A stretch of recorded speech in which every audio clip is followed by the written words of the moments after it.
Hi everyone, कैसे आप सब। उम्मीद करता हूँ आप सब ठीक होंगे और उम्मीद करता हूँ जो आपकी प्रिपरेशन है वो भी सही जा रही होंगे।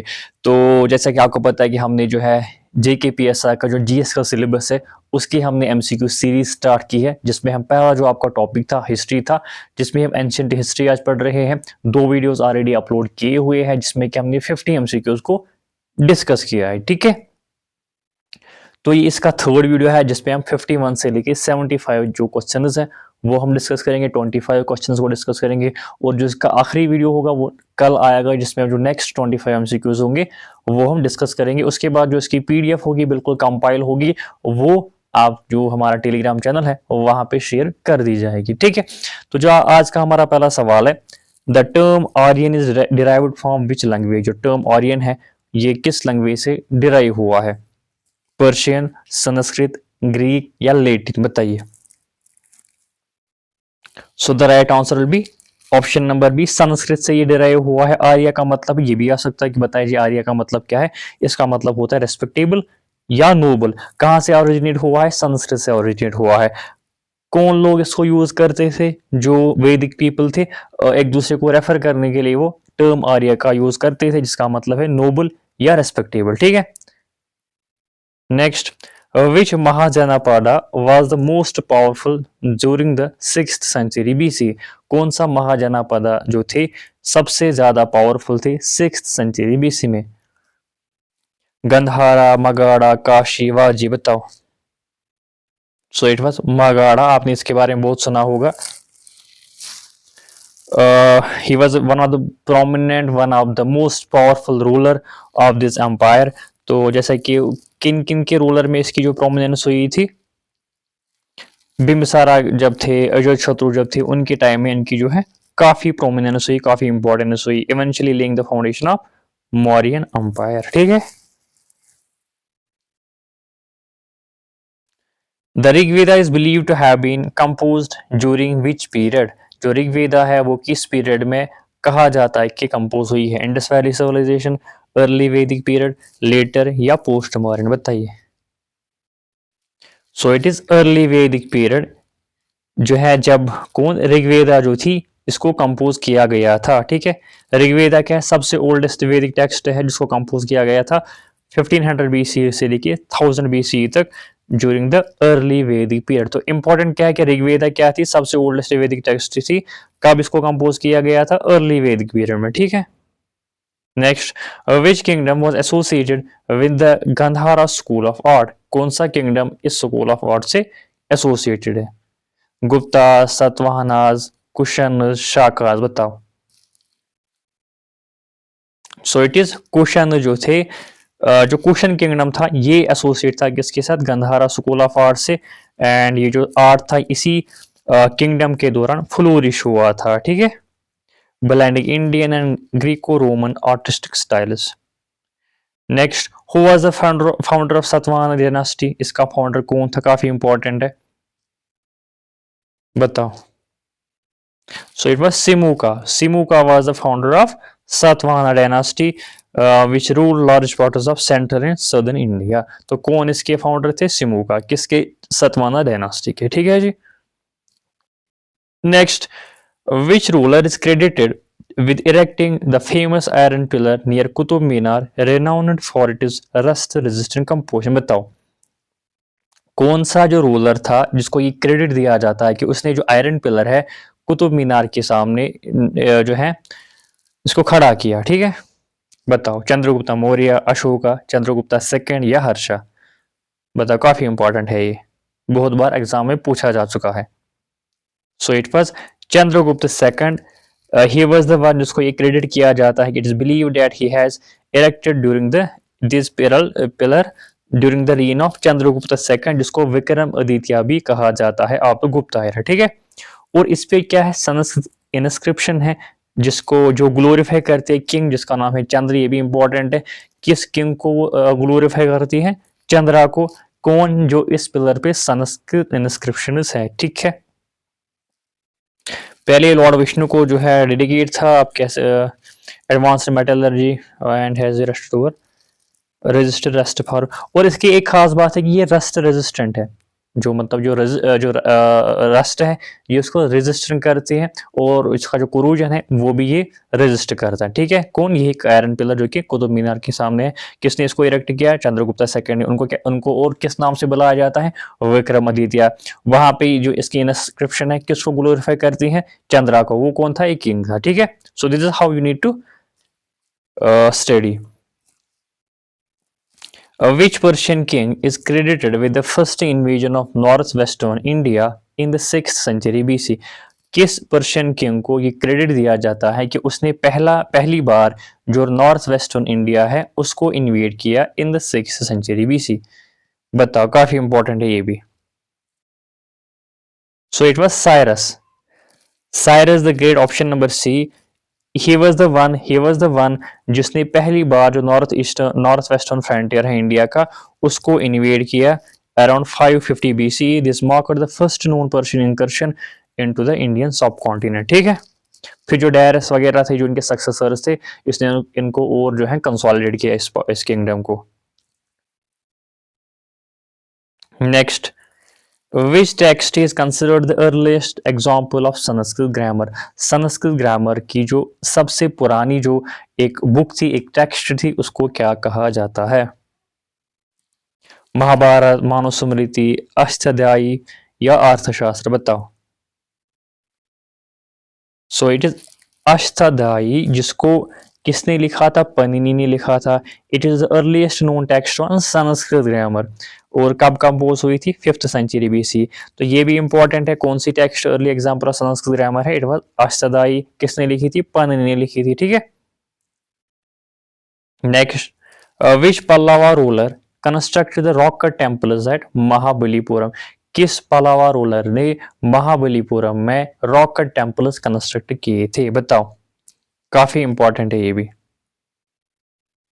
सो it was Narasimha Varman first, जिसको मामला भी कहा जाता है। इसने पहली बार जो है फेमस रॉक कट जो टेम्पल्स है महाबलीपुरम में उनको कंस्ट्रक्ट किया। कौन थे? नरसिम्हा वर्मन फर्स्ट। ठीक है जी।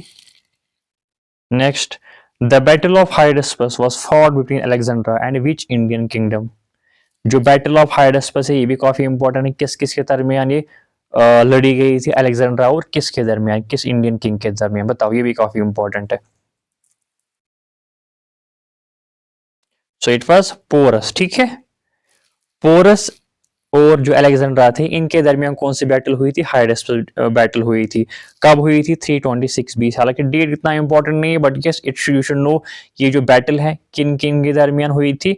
अलेक्जेंड्रा एंड पोरस के दरमियान, between Alexander the great king and king Porus. किस रिवर पे? Banks of Jhelum river. ठीक है, एंड ये जहलिम रिवर है आजकल पाकिस्तान में है।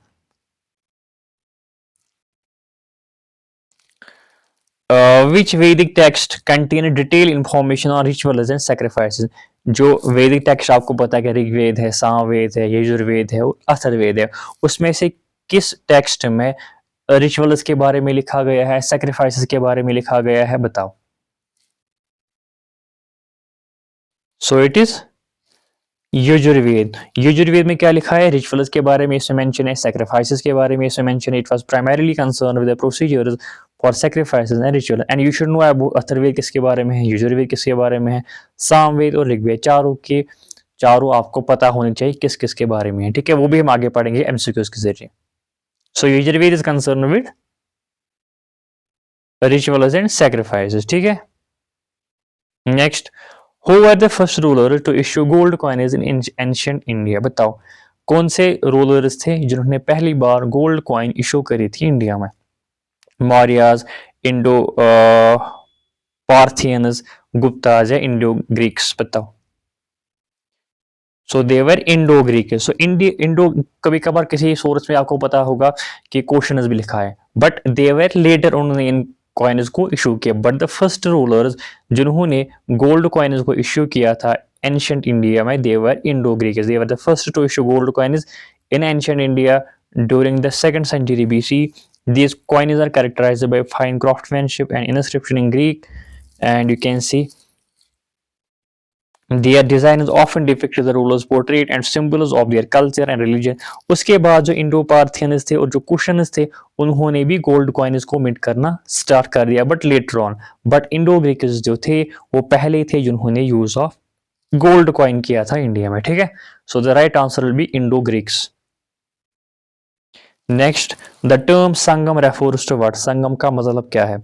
Assembly of points, ritual sacrifice, religious pilgrimage या मैरीटाइम ट्रेड. बताओ संगम का मतलब क्या है? मिलना. देखो संगम का मतलब क्या है? Assembly of poet. जब बहुत सारे पोएट्स जो होते थे उनकी एक गैदरिंग होती थी, जो तमिल पोएट्स होते थे उनको हम बोलते थे संगम. वो compose classical Tamil literature. So assembly of poets Sangam किसको हम बोलते हैं? Assembly of poets, especially assembly of Tamil poets. ठीक है. Harappa is located on which river. Harappa जो एक इंडस वैली एक साइट थी वो किस रिवर पे लोकेट है? इंडस, रवि, सतलज या बियास. बताओ. So it is Ravi. जो हरप्पा एक इंडस वैली साइट है किस रिवर पे लोकेट है? रवि रिवर पर. ठीक है, ये आपको पता होना चाहिए, काफी इंपॉर्टेंट है.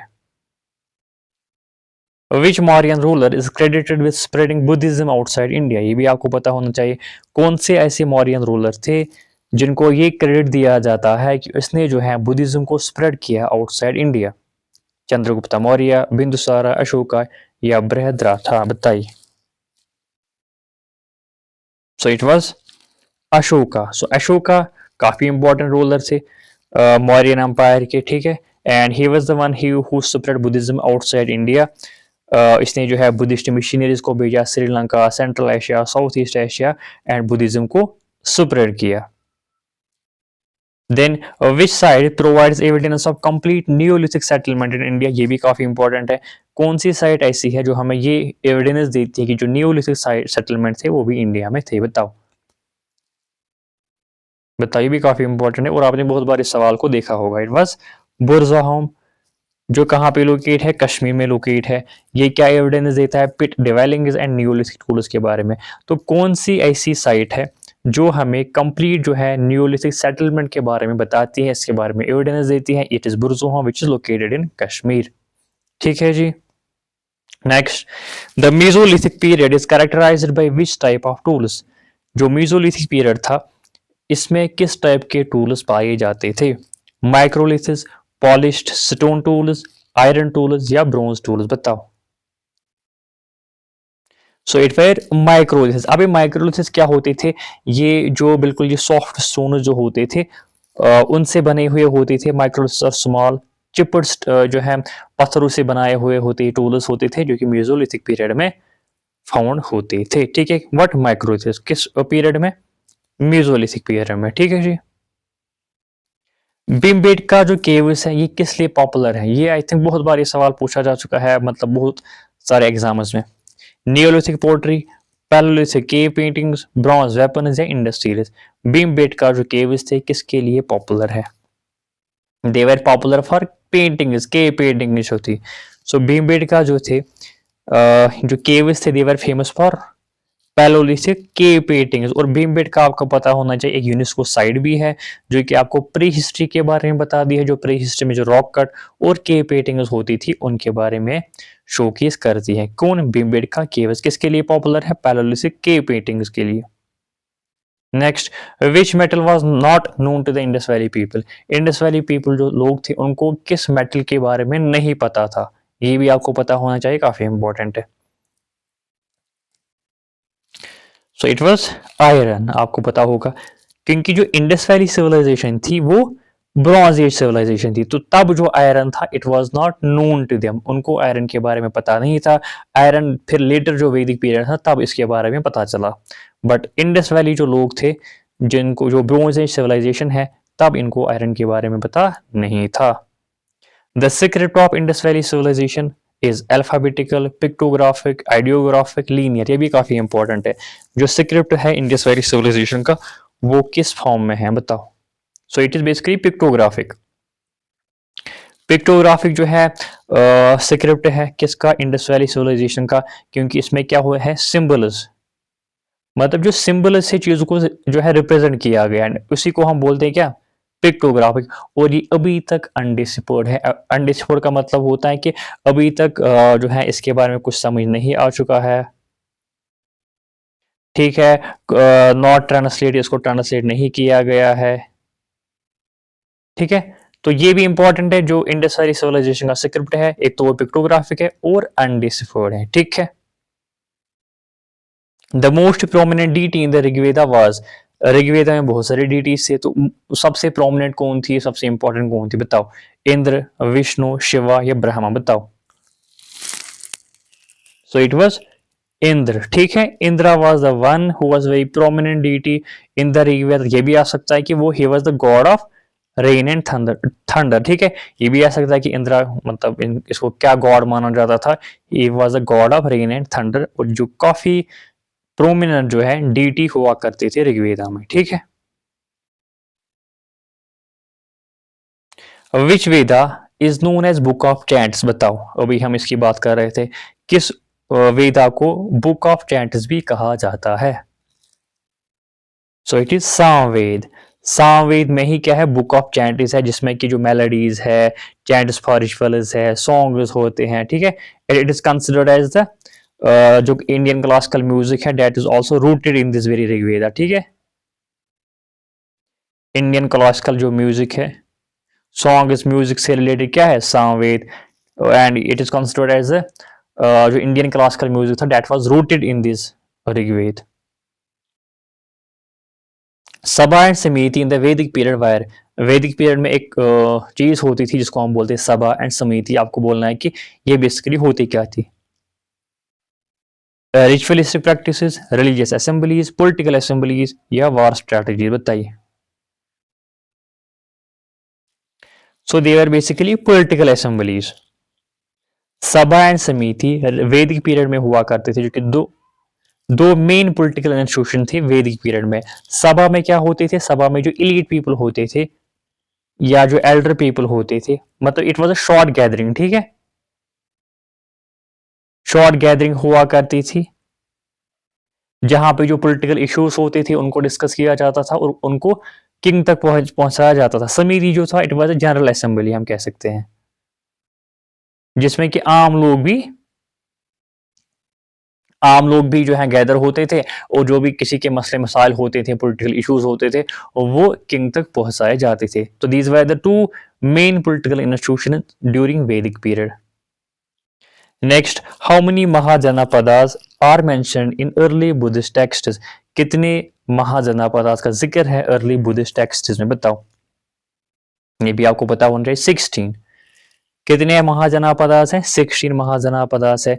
किस में ये मेंशन है, यू कैन सी हियर, जो बुद्धिस्ट टेक्स्ट एक है अंगुटारा निकाया, ठीक है। ये भी इंपॉर्टेंट है, ये भी सवाल आ सकता है कि ये जो इनका जो मेंशन है किस बुद्धिस्ट टेक्स्ट में है, तो इसका नाम है अंगुटारा निकाया, ठीक है। कितने हैं, 16। Next, which was the capital of Magadha during the Mahajanapada period, Mahajanapada period में जो कैपिटल थी मगाड़ा की, वो क्या थी, पाटलिपुत्र, राजगृह, चंपा या विशाली, बताओ।